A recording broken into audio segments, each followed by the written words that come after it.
Fala pessoal, Carol na área, trazendo mais um vídeo aqui no canal. No vídeo de hoje eu vou contar pra vocês um caso que aconteceu em 2003 nos Estados Unidos. É um caso muito chocante, que a gente pensa que já viu de tudo nessa vida, mas chega esse caso aqui, que até eu que tô tão acostumada a trazer esse tipo de conteúdo aqui pra vocês, fiquei muito chocada quando eu conheci esse caso. Se você se interessa por esse tipo de conteúdo, casos criminais resolvidos, casos criminais que ainda são um mistério, convido você a se inscrever aqui no canal. Todas as semanas eu trago esse tipo de conteúdo. Então se você gosta, se inscreve aqui no canal, deixa um like nesse vídeo que isso é muito importante e também ativa o sininho de notificações. Então bora vem comigo que hoje nós vamos conhecer o caso Kate Autry.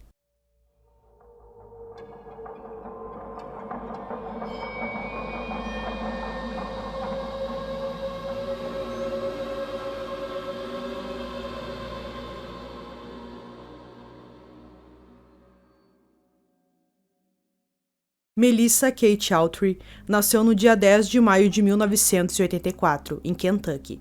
Sua infância foi complicada devido a uma doença mental que sua mãe tinha.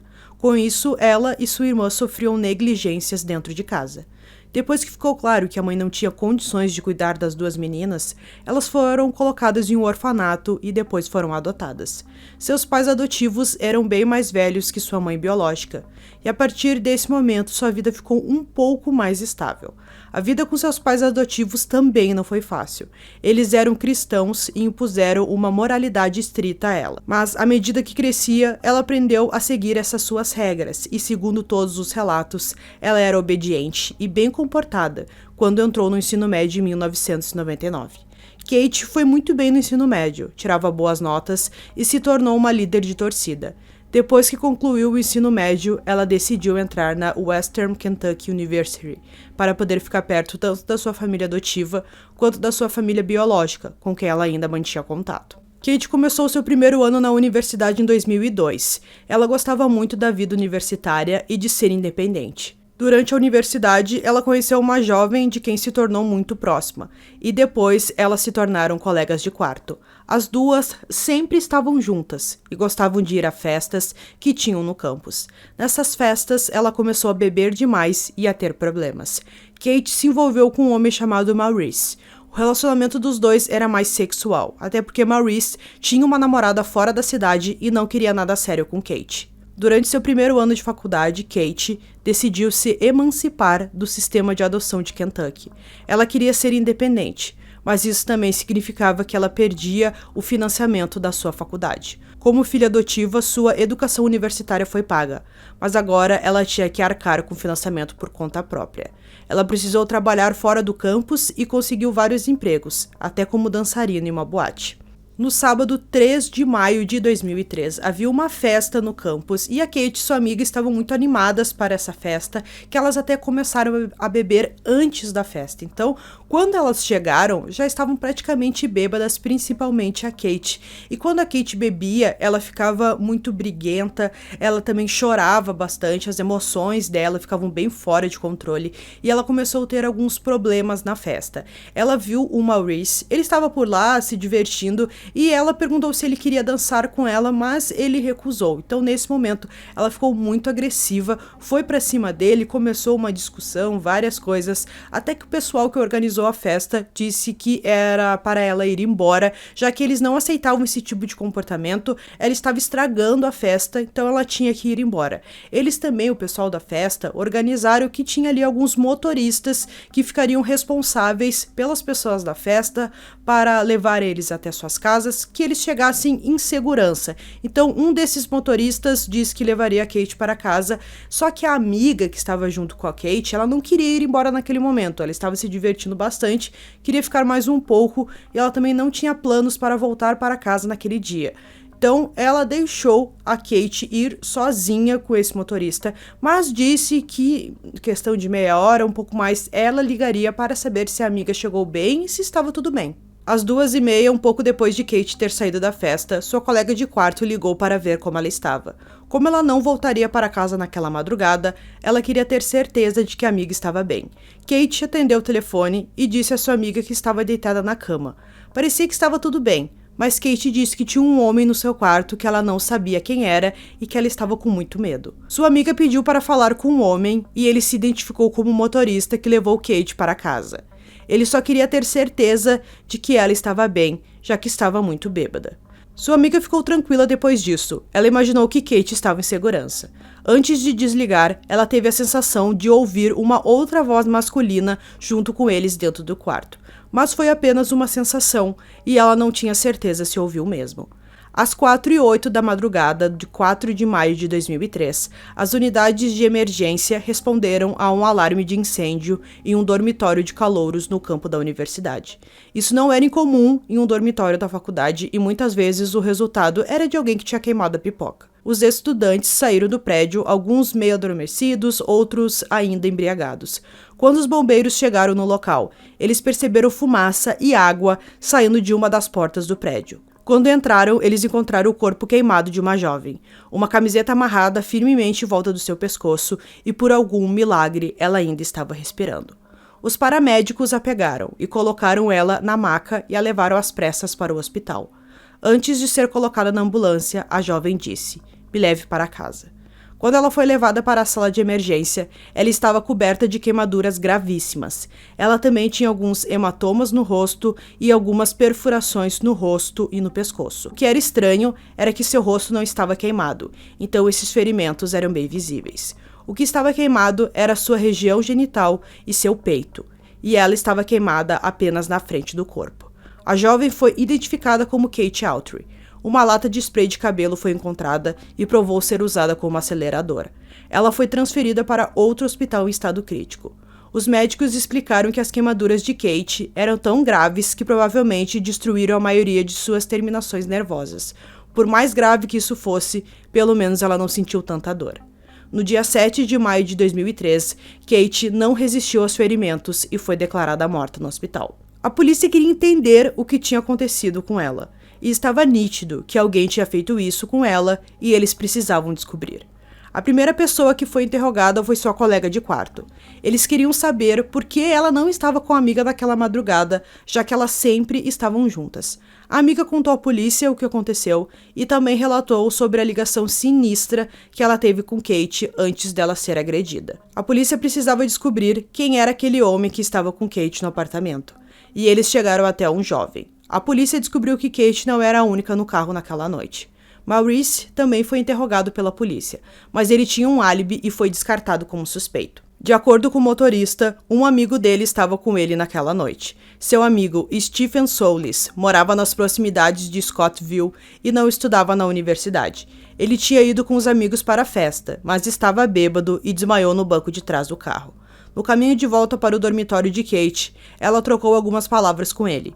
Quando chegaram no apartamento, Steven disse que iria junto com ela. Steven Soulis foi levado para interrogatório. Ele era conhecido como mentiroso e ladrão em sua comunidade. Steven era 1 ou 2 anos mais velho que Kate e tinha o histórico de ser preguiçoso, não frequentar a escola ou trabalhar. Ele também usava drogas. Ele nunca teve problemas sérios com a polícia, mas as pessoas não confiavam nele. Quando trouxeram Steven para interrogatório, as autoridades descobriram que ele e um grupo de amigos compareceram à festa da fraternidade naquela noite. Eles também beberam antes da festa começar. Em algum momento, ele foi dormir na parte de trás do carro de seu amigo. Ele disse que no caminho para o dormitório de Kate, ele e ela estavam brincando e se beijando. Ele negou, a princípio, ir até o dormitório dela. Mais tarde, ele admitiu que quando ela saiu do carro, ele a seguiu. Ela entrou em seu apartamento e ele conseguiu entrar no apartamento antes que ela fechasse a porta. Ele disse que seguiu Kate até o seu quarto e os dois tiveram relações sexuais. Quanto mais a polícia falava com Steven, mais ele mudava sua história, mas ele negou ter agredido Kate.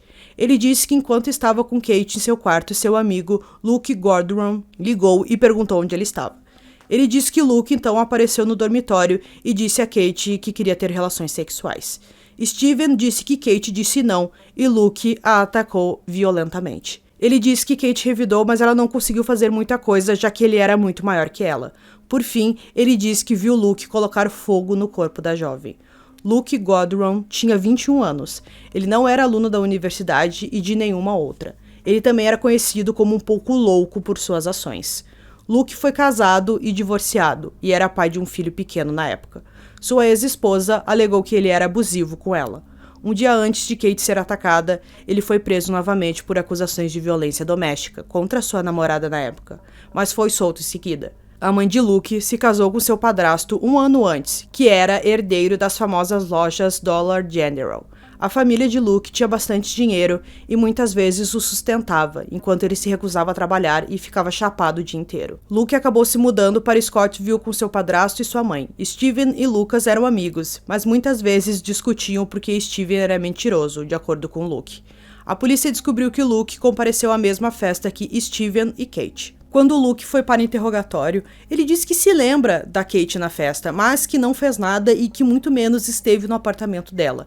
Ele também foi visto por uma testemunha em outro prédio, mais ou menos umas 2:30, 3 horas da manhã, que seria no momento em que a amiga ligou para a Kate. Então, no momento da ligação, ele não estava no apartamento. Então, não era dele aquela segunda voz que a amiga ouviu. E também os pais dele disseram que ele estava em casa antes das 4 horas da manhã, antes do alarme de incêndio ser tocado, então ali não fechava muito tempo. Ele tinha um álibi de que ele não estava no apartamento dela no momento em que ocorreu o crime. Steven Soulis e Luke Grodron foram presos e acusados de homicídio em primeiro grau. Ambos estavam enfrentando a pena de morte. Enquanto aguardavam o julgamento, saiu o resultado do DNA que foi encontrado dentro de Kate. Apesar das tentativas de usar álcool em gel para apagar as evidências, o sêmen ainda foi recuperado.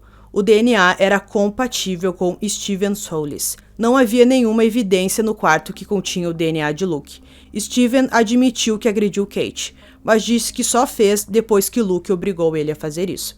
Dada a falta de provas contra Luke Grodron, as autoridades não tinham certeza se conseguiriam uma condenação. Eles decidiram oferecer um acordo a Steven Soulis. Steven Soulis concordou em se declarar culpado de todas as acusações, que incluíam assassinato, estupro, sodomia, incêndio criminoso, roubo, cumplicidade para cometer roubo e cumplicidade para cometer estupro. Em troca, a pena de morte foi retirada. Steven, em troca, também teria que testemunhar contra Luke Grodron. Steven Soulis mais uma vez mudou sua história. Ele ainda disse que Luke foi quem a atacou, espancou e abusou de Kate inicialmente. Ele agora disse que depois que Luke o forçou a abusar sexualmente dela, ele mesmo colocou fogo em Kate. Ele disse que só fez isso por ordem de Luke e sob ameaça. Anteriormente, ele disse que Luke foi quem colocou fogo na garota. Então, toda vez ele mudava sua história, comprovando que ele era um mentiroso. Steven Soulis foi a única pessoa cujo DNA foi encontrado na cena do crime. Ele agora admitiu ter abusado e incendiado Kate, causando sua morte. Luke Grodron tinha um álibi para a noite e sempre negou estar envolvido. Seu DNA não foi encontrado no local e nenhuma evidência poderia ligá-lo diretamente ao crime. Um informante da prisão disse que Luke confessou o crime na prisão enquanto aguardava o julgamento. Isso não foi evidência suficiente para o júri. Luke Grodron foi considerado inocente de todas as acusações e liberado. Steven Soulis foi condenado à prisão perpétua sem possibilidade de liberdade condicional. Ele permanece no Departamento Correcional de Kentucky até hoje. Luke foi acusado algum tempo depois de violência doméstica e ameaças terroristas contra sua ex-mulher. Ele se mudou para o Texas e não se teve mais notícias suas. Esse caso fica um pouco confuso, às vezes, em que a gente não entende. Será que o Luke teve algum envolvimento? A polícia, o júri, não encontrou nenhuma evidência que colocasse ele na cena do crime, apenas o Steven. Então a gente tem algumas respostas para isso, como por exemplo, todo mundo que entrava no dormitório tinha uma chave que era um cartão que tinha que colocar na porta para abrir. Então a Kate tinha a sua chave ali, o seu cartão, ela entrou. E o Steven, ele confessou que ele entrou junto com a Kate. Então como é que o Luke entraria no quarto se ele não tinha esse cartão, né? Então a Kate em nenhum momento abriu a porta para ele. Então como ele entrou no quarto? Essa é a nossa primeira pergunta que a gente tem. Outra coisa, como é que o DNA dele nunca foi encontrado na cena do crime, tanto no apartamento quanto no corpo dela? Se o Steven disse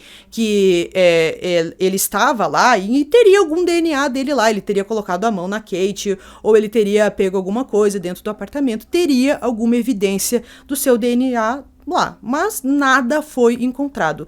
Também tem aquela outra testemunha que disse que viu o Luke num outro prédio lá de madrugada, no momento que ocorreu a ligação. Então não tinha como ele estar em dois locais ao mesmo tempo. A gente sabe que é apenas uma testemunha, não é muito confiável, mas a polícia pegou muito forte nisso de que ele não estava no apartamento.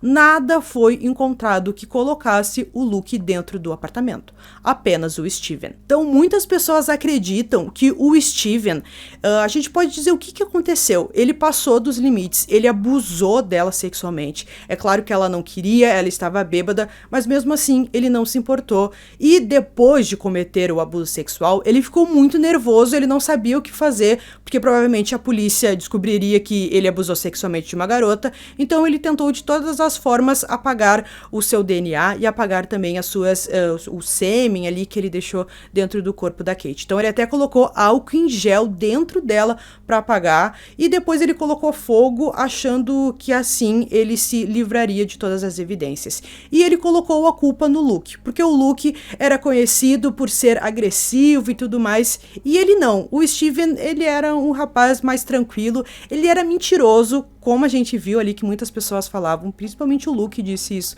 mas ele não era violento nem nada. Então a gente pode dizer que naquela noite ele estava bêbado, saiu do controle, abusou dela e por fim colocou o fogo no corpo dela para apagar as evidências. É essa sim uma teoria que a gente tem, porque tem algumas lacunas nessa história e que a gente não consegue entender por completo. Então, pessoal, concluindo esse caso aqui para vocês, como eu falei, é um caso difícil, é um caso complicado da gente entender, não é um caso simples. A gente tem duas pessoas, né, que foram para julgamento e tudo mais. O Luke nem foi para julgamento, a polícia não conseguiu montar um caso, a justiça não conseguiu montar um caso em cima dele, até porque não tinha nenhuma evidência de que ele esteve no apartamento. Então a gente acredita que foi o Steven mesmo, ele recebeu sua pena, ele vai ficar para sempre na prisão, mas é um caso muito curioso em que é algo que eu nunca tinha visto alguém colocar fogo numa pessoa viva. É algo realmente muito, muito forte e que com certeza essa garota sofreu muito antes de morrer. Então eu espero que vocês tenham gostado desse vídeo. Esse foi mais um vídeo aqui no canal Durmam Bem e até o próximo.